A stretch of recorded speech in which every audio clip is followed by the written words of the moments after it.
Lagay sa'yo, Jeremiah. Okay, Jeremiah 29:11.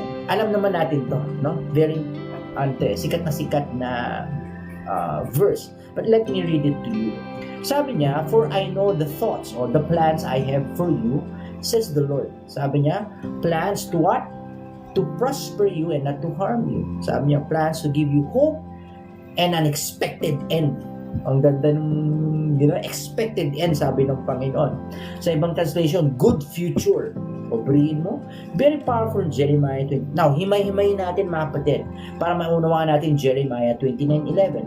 Actually, if you can see yung Jeremiah 29:11, it's an encouragement for us. Kasi nagsisimula ito, sabi ng Diyos, "For I know." Hindi niya sinabing for you know. Aba? So, ibig sabihin, ang responsibility, mga kapatid, to take us to our expected end, sa ating future, sa ating destiny, is not rest on us, but on Him. Kasi He knows. Sabi niya, "For I know the plan." Di ba? Siya may alam, hindi natin alam. So, ibig sabihin, ang responsibility sa Kanya. Kung meron tayong part, is to know Him. Kasi as we know God, as we grow in the Lord, mga kapatid, we will grow in the knowledge of who we are.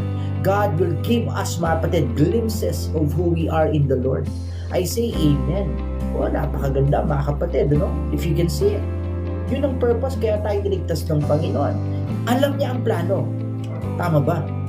Kaya nga, delikado pag ikaw may hawak ng manibela. Saan ka pupunta?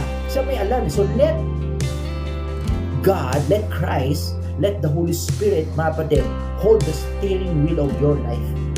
Just enjoy the ride, anak, and I will take you to your destiny. I say amen. Tama, no? So, kung titingnan natin yung Jeremiah 29:11, pinapakita dyan yung beginning and end. Kasi He knows the plan. Alam niya, pero expected end. Tama ba?